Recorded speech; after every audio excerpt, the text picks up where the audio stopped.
اگر آپ دیکھیں نا پرائسز کا، تو زیادہ جو امپیکٹ ہمیں جو لگتا ہے وہ یہ ہے کہ پاکستان کی جو آئل مارکیٹنگ کمپنیز ہیں، آپ کو پتہ ہے کہ 75 سے 80% آئل جو ہے ہم امپورٹ کرتے ہیں. تو اس وقت حالات جو تھے جب یہ جنگ چھڑی تھی، تو ہم نے دیکھا کہ بہت زیادہ ٹینڈر ہوئے، اور یہ بھی ایک طرح سے بات سامنے آ رہی تھی کہ شاید شارٹیج ہو جائے. تو ہوتا یہ ہے کہ او ایم سیز جو ہے وہ کیا کرتی ہیں کہ وہ اپنے سٹاکس کو بلڈ اپ کر رہی ہے. انفارچونیٹلی اس دفعہ یہ ہوا جب یہ جنگ چھڑی تو جون کے مہینے میں ہماری امپورٹس زیادہ بڑھ گئیں، اور وہ اس لیے تھا کہ وہ اگر تو یہ جنگ، کیونکہ اس کا کچھ ہم نہیں پتہ کہ کس سے جائے گی، تو اس کی وجہ سے انہوں نے زیادہ پیٹرول جو ہے وہ امپورٹ کر دیا. یعنی ہم نے اگر دیکھا ہے کہ دسمبر کے بعد سے یہ سب سے ہائیسٹ لیول تھا پیٹرول کی امپورٹ کا. تو ہوا یہ کہ انہوں نے پیک پرائس پہ جو ہے یہ سارے ٹینڈر کی، اور انہوں نے ان کو پرائسز پڑی. اب ہوا یہ کہ اس کے بعد جب یہ 24 جون کو جو ہے یہ پرائس، جب یہ سیز فائر ہوئی، تو انٹرنیشنل پرائسز میں قیمتیں نیچے آنا شروع ہوئی، اور بہت ہی ہم نے بھی دیکھا ایک بہت ڈراسٹک ایک ڈکلائن آیا تھا. تو اس کی وجہ سے کیا ہوا کہ کیونکہ انہوں نے ہائی پرائس پہ امپورٹ کر لیا تھا، تو او ایم سیز کی کاسٹ ہائر سائڈ پہ تھی، تو اس کی وجہ سے ہم نے پرائسز میں زیادہ اضافہ دیکھا. فرحان صاحب سوری میں آپ کی بات کاٹ رہا ہوں، ہمیں وقفہ لینا ہے and then we be right back. Programme میں واپس خوش آمدید. ہم بات کر رہے ہیں پیٹرول اور ڈیزل کی قیمتوں میں 3 بار مسلسل اضافے کی. میں آپ کو یقین سے کہہ سکتا ہوں کہ ہمارے ہاں بہت سارے لوگ جو ماہانہ 50-60 ہزار روپے کما رہے ہوتے ہیں، جب یہ خبر آتی ہے رات کے 12 بجے کہ 4 روپے مہنگا ہو گیا، 5 روپے مہنگا ہو گیا، اس وقت ان کو کسی اور خبر کی پرواہ نہیں ہوتی، صرف یہ کہ میں دفتر سے کیسے پہنچوں گا، میں آگے کیسے جاؤں گا، کیونکہ ان کے جو جیب ہے اس پر بہت بھاری اثر پڑتا ہے. جو ہماری سرکار کہتی ہے کہ جی ہم صرف 75 روپے لگا رہے ہیں، لیوی ہے، ڈیولپمنٹ لیوی ہے، اس سے ہم آپ کے روڈ بنائیں گے، یہ کریں گے، یہ بات ان کو سمجھ میں نہیں آتی ہے، کیونکہ گورنمنٹ پر اعتبار بہت کم ہے کہ وہ جو کہتی ہے وہیں پیسے لگائے گی یا کچھ اور کرے گی. ہمارے ساتھ انرجی ایکسپرٹ ہیں. فرحان سے ہم بات کر رہے ہیں. یہ جو آپ نے لیوی کی بات کی، یہ یہاں رک نہیں رہی ہے، یہ 5 سال میں 100 روپے تک جانی ہے آئی ایم ایف سے جو ان کا طے ہوا ہے اس کے حساب سے. اور یہ صرف ایسا نہیں ہے کہ مجھے دفتر سے گھر جانا ہے تو میں پریشان ہو گیا ہوں کہ یار آج پھر پیٹرول بڑھ گیا. کل صبح جب وہ بھنڈی خریدے گا، آٹا خریدے گا، بچوں کی فیس کا فیصلہ کرے گا، بچوں کی لیے جو وین لگی ہوئی ہے اس کو دیکھے گا، تو ہر چیز پہ اس کا اثر پڑے گا. بالکل. تو تھوڑا سا ہم اس کو سمجھ رہے ہیں، ہمیں مدد کر رہے ہیں فرحان محمود.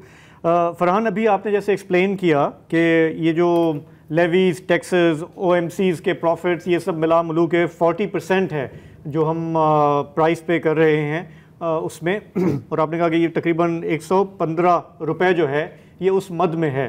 آپ نے یہ بھی کہا کہ اگر ہم ریجنل باقی کنٹریز سے کمپیئر کریں تو وہ مور اور لیس ایسا ہی ہے.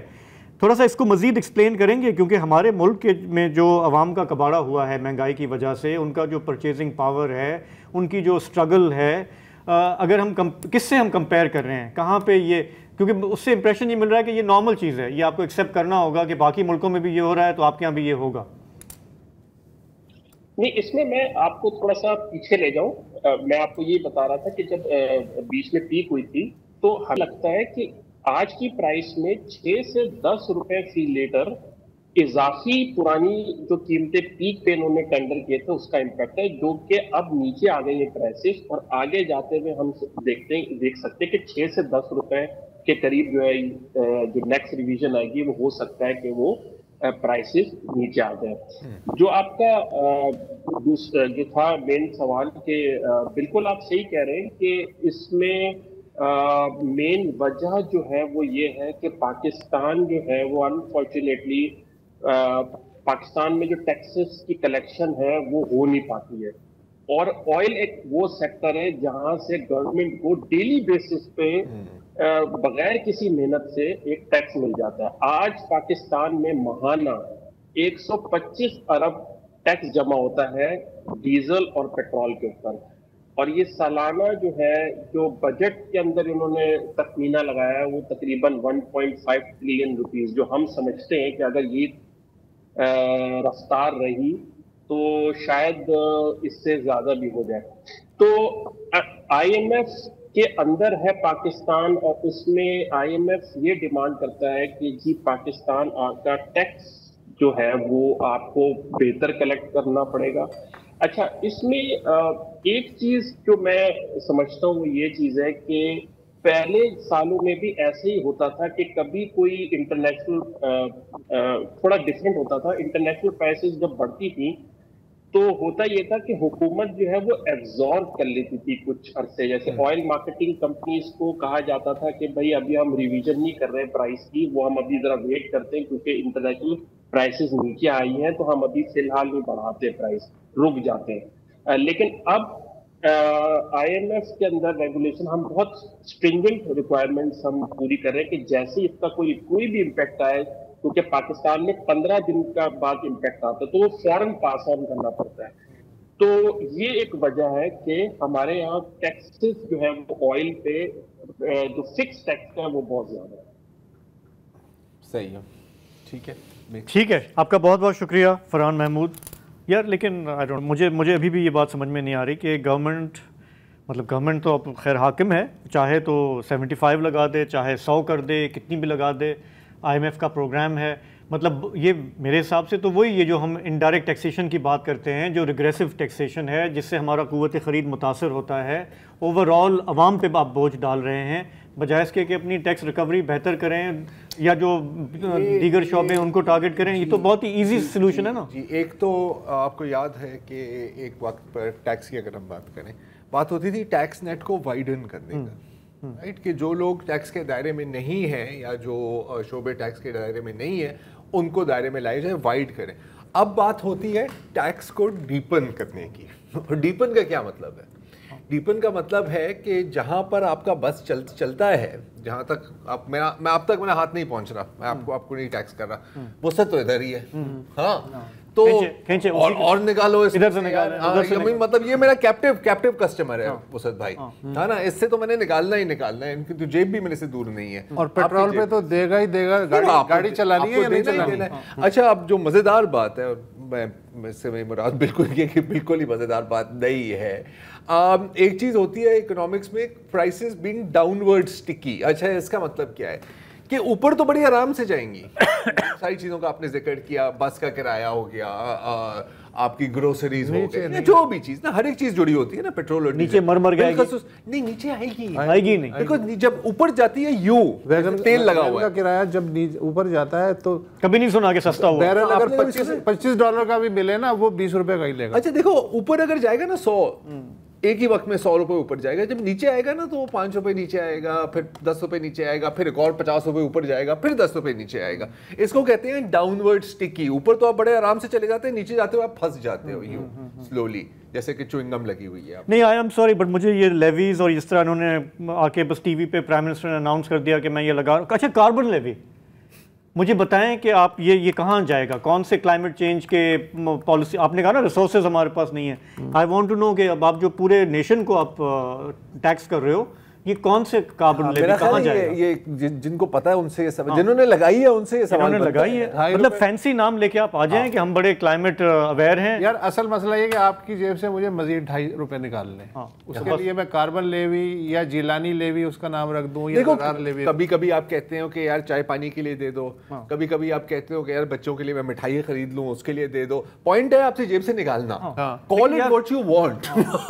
لیکن میرے نظر میں، and this is just purely my view, زور زبردستی ہے. ان اے وے دس از ایکسٹورشن، اور یہ گورنمنٹ مطلب اس کی مرضی ہے، صرف آپ کی نظر میں نہیں ہے. مطلب یہ تو مجھے اس لیے یہ بات سمجھ نہیں آتی کہ جی وہ ہر جگہ یہی ہوتا ہے تو آپ کے ساتھ بھی ہو رہا ہے تو بس اس کو برداشت. وہ یہ نہیں کہہ رہے، میرا خیال ہے فرحان صاحب کا یہ نہیں کہتا، وہ تو ایکسپلین کر رہے ہیں اپنے ایک ٹیکنیکل پوائنٹ آف ویو سے نا. ہاں، but I would be interested to see کہ باقی ملکوں میں کیا اس طرح بے دھڑک آپ لیویز لگا دیتے ہیں لوگوں پہ.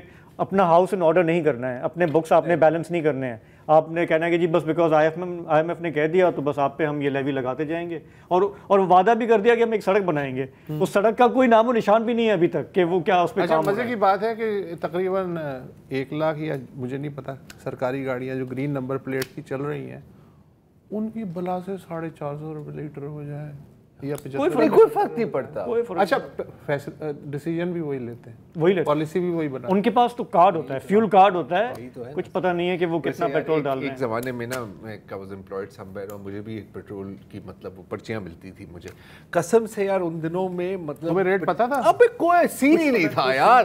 100 روپے اوپر جائے میں بس سانو کی ہاں میرے اتنے لیٹر ہیں مہینے کے, چاہے وہ مجھے 10 روپے میں ملے یا مجھے 1000 روپے میں ملے. ہاں تو دیٹ از یہ مینٹیلٹی پالیسی بنانے والوں کے پاس تو فیول کارڈ ہے نا. آپ کی یہ مینٹیلٹی بن جاتی ہے. تو یہ گرین نمبر پلیٹ والے آپ کے لیے پالیسی بناتے ہیں لیکن انہیں آج لیٹر کتنے کا ہے انہیں کیا پتا, ان کے ڈرائیور کو پتا ہو. دیکھو وہی بات ہے نا, آپ تھوڑی سی اپنی سائیکالوجی کو بھی دیکھیں اس میں. ہاں جب آپ گاڑی چلا کے روڈ پہ جا رہے ہوتے ہو اور سامنے سے کوئی بندہ بھاگتے ہوئے جاتا ہے, کہتے ہو یار یہ پاگل ہے یہ بندہ یار, مطلب میں یہاں پہ گاڑی چلا رہا ہوں.